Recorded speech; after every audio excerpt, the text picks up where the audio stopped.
নমস্কার বন্ধুরা, আজকের রেসিপি আপনাদের স্বাগত জানিয়েই শুরু করলাম। প্রতিদিন মাছ মাংস খেতে হয়তো ভালো লাগে না, তাই আজকে একটু অন্যরকম ভাবে রান্না করছি। দেখো এখানে চিংড়ি মাছ নিয়েছি, আর চিংড়ি মাছগুলো কেটে ভালো করে ধুয়ে নেবো, আর খোসাগুলো ফেলে দেবো না, সেগুলোও বেটে নেবো। দেখো এখানে সবজিও কেটে ভালো করে ধুয়ে নিয়েছি। কড়াইতে প্রথমে তেল দিয়ে দিলাম। তেলের মধ্যে প্রথমে দিয়ে দেবো চিংড়ি মাছগুলো। একটু ভেজে নিয়ে এর মধ্যে হলুদ আর জিরে বাটা দিয়ে দেবো। এবার এটা ভালো করে কষিয়ে নেব।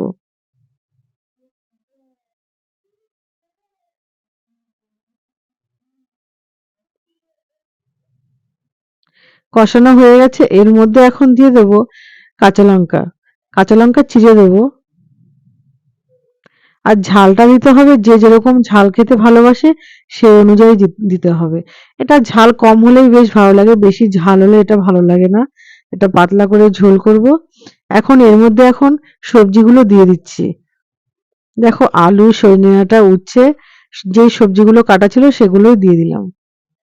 এখন এই মশলার সাথে ভালো করে সবজিগুলো মাখিয়ে নেব।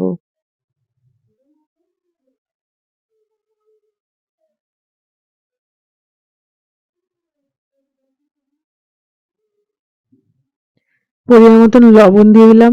দেখো এর মধ্যে কিন্তু মশলাটা কিন্তু কষানো হয়েই গেছে। এখন এর মধ্যে পরিমাণ মতন জল দিয়ে দেব। জলটা পরিমাণ মতন দিতে হবে, যাতে এটা পাতলা করে ঝোল করব, সবজিটা সেদ্ধ হবে সেই অনুযায়ী দিতে হবে। এখন আমি এটা ঢেকে দিলাম।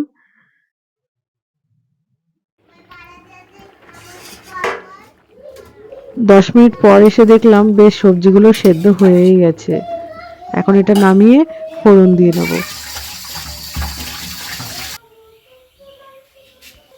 এবার কড়াইতে খানিকটা তেল দিয়ে শুকনো লঙ্কা দিয়ে রাঁধুনি আর সর্ষে ফোড়ন দিলাম।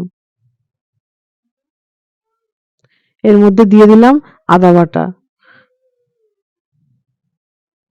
দেখো সবজিটা ফোড়ন দেওয়া হয়ে গেল। এখন এর মধ্যে ধনেপাতা কুচি দিয়ে দেব।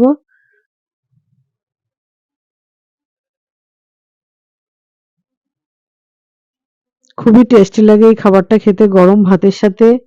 আর খুব পাতলা করে ঝোল তো, সবসময় মাছ মাংস খেতে হয়তো ভালো লাগে না, তাই একটু ঘুরিয়ে যদি রান্না করা হয় খেতে কিন্তু বেশ ভালোই লাগে। দেখতেই পাচ্ছ কিরকম হয়েছে ভিডিওটা, তোমরা কিন্তু জানাবে। তোমাদের ভালো লাগলে লাইক, কমেন্ট, শেয়ার করতে কিন্তু একদমই ভুলো না।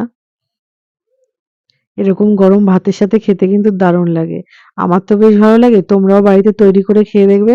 তোমাদেরও আশা করি তোমাদেরও ভালো লাগবে। ওকে বন্ধুরা, তোমরা ভালো থেকো। টাটা, সুস্থ থেকো। আবার দেখা হবে নেক্সট ভিডিওতে।